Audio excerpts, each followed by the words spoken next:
দর্শক আসসালামু আলাইকুম। আজকে চলে আসলাম আলুটিলা গুহা দেখতে। প্রথমে টিকিট কেটে এই গেট দিয়ে প্রবেশ করতে হবে। টিকিটের মূল্য 40 টাকা। বাংলাদেশের খাগড়াছড়ি জেলার মাটিরাঙ্গা উপজেলায় মূল শহর হতে 7 কিলোমিটার পশ্চিমে সমুদ্রপৃষ্ঠ হতে 3000 ফুট উচ্চতা বিশিষ্ট আলুটিলা পাহাড়ে আলুটিলা গুহা অবস্থিত।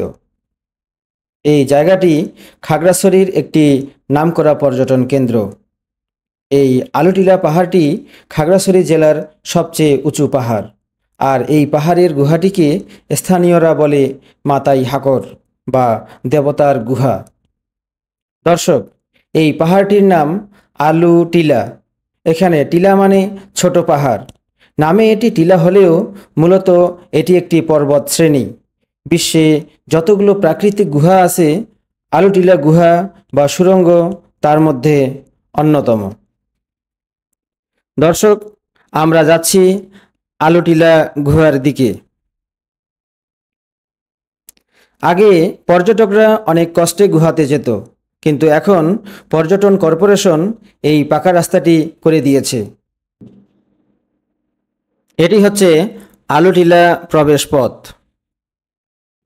দর্শক, এখন সিঁড়ি বেয়ে খুব সহজেই যাওয়া যাচ্ছে গুহাটির মুখে। 266টি সিঁড়ি বেয়ে আমরা যাচ্ছি রহস্যময় আলুটিলা গুহা দেখতে। রূপসী বাংলার রূপের ছোটা দেশব্যাপী ছড়িয়ে রয়েছে। শীত, গ্রীষ্ম, বর্ষায় বাংলার গ্রামেগঞ্জে প্রকৃতি সাজে নানান সাজে। সেই সাথে দেশের দক্ষিণ পূর্বে সাগর আর পাহাড়ের সহাবস্থান মাতৃভূমির রূপকে দিয়েছে পরিপূর্ণতা। পার্বত্য চট্টগ্রামের খাগড়াছড়ি জেলার পাহাড়ি সৌন্দর্য তাই দেশ বিদেশের ভ্রমণ পিয়াসী মানুষকে বারবার টানে। এখানে পর্যটকদের অন্যতম আকর্ষণ আলুটিলা, আর দুঃসাহসী অভিযাত্রিকদের হাতছানি দেয় আলুটিলার রহস্যময় গুহা।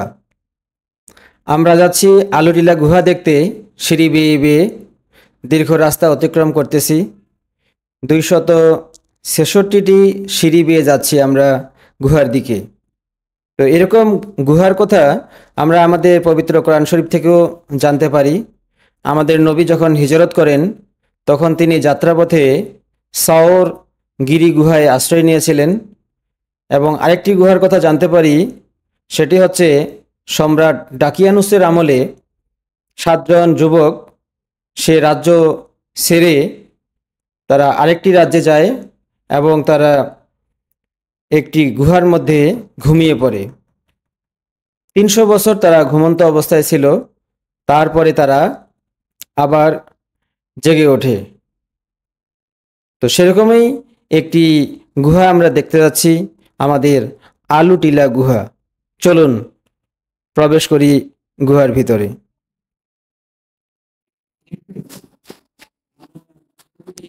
দর্শক, আমরা চলে আসলাম আলুটিলা গুহার মুখে।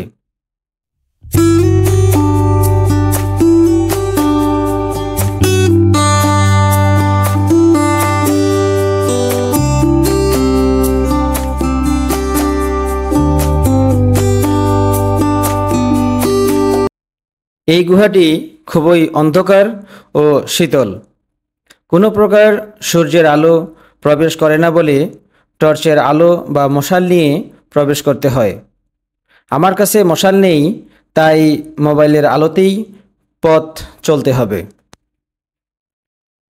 সুড়ঙ্গের রাস্তাটি অনেক পিচ্ছিল ও পাথুরে। এখানে একটি ঝর্ণা প্রবাহমান, তবে পানির পরিমাণ খুবই কম।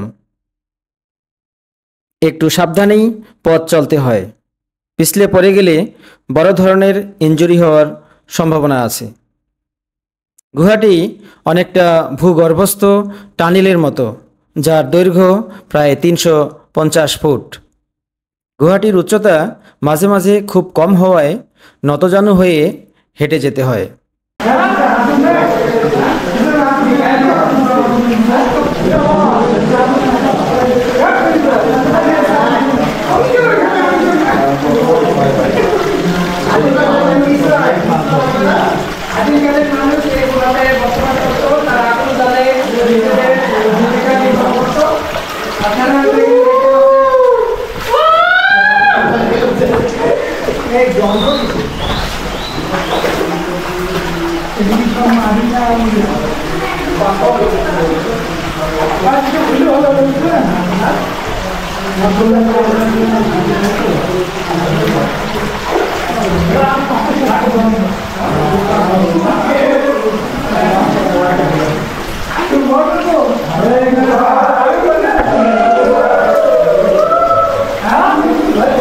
দর্শক, অবশেষে গুহার এই পাশে চলে আসলাম।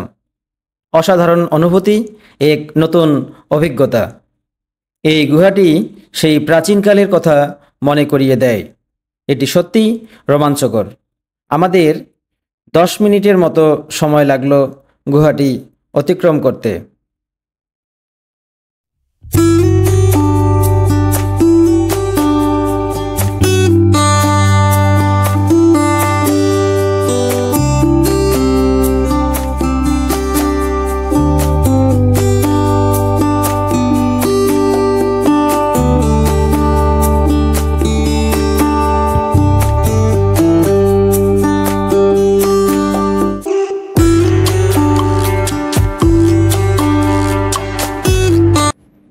দর্শক, গুহা থেকে উপরে ওঠা একটু কষ্টকর।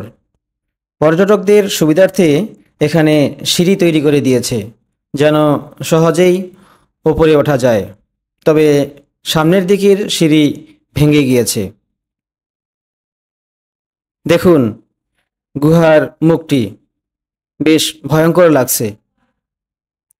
গ্রুপ হয়ে এখানে আসলে বেশ ভালোই লাগবে, তবে একা আসলে কেমন লাগতে পারে একটু অনুভব করুন। এখন আমাদেরকে আরও অনেক উপরে উঠতে হবে, কারণ আমরা পাহাড় থেকে অনেক নিচে নেমে এসেছি। গুহা পার হয়ে এখন আবার সিঁড়ি দিয়ে আমাদেরকে অনেক উঁচুতে যেতে হবে। লোকমুখে শোনা যায়, দ্বিতীয় বিশ্বযুদ্ধের সময় খাগড়াছড়িতে দুর্ভিক্ষ দেখা দিলে এখানকার জনগণ এই পর্বত থেকেই বুনো আলু সংগ্রহ করে তা খেয়ে বেঁচে থাকত। তারপর থেকে এই পর্বতটি আলুটিলা নামেই পরিচিতি লাভ করে। এখনও এখানে নাকি প্রচুর পরিমাণে বুনো আলু পাওয়া যায়।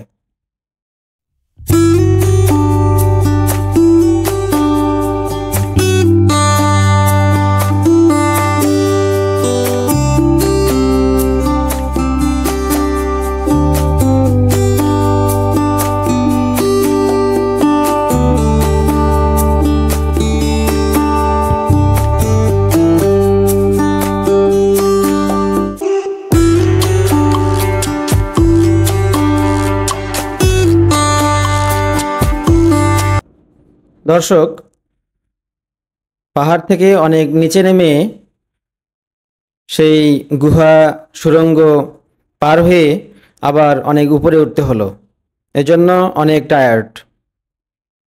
এটি একটি পাহাড়িদের দোকান। এই দোকানে অনেক জিনিসপত্র পাওয়া যায়, তবে এখন ঠান্ডা পানি খেতে হবে।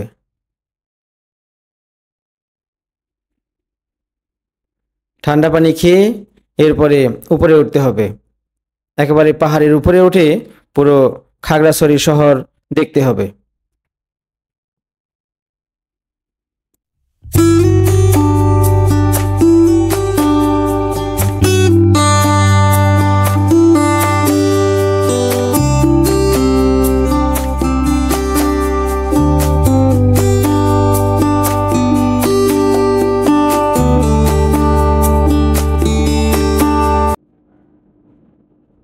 দর্শক, এটি হচ্ছে একটি ভিউ পয়েন্ট। এখান থেকে খাগড়াছড়ি শহর পুরোটাই দেখা যাচ্ছে। অনেক সুন্দর দৃশ্য। দর্শক, আমার ভিডিওটি আজকে এ পর্যন্তই। ভালো লাগলে অবশ্যই সাবস্ক্রাইব করবেন। ধন্যবাদ।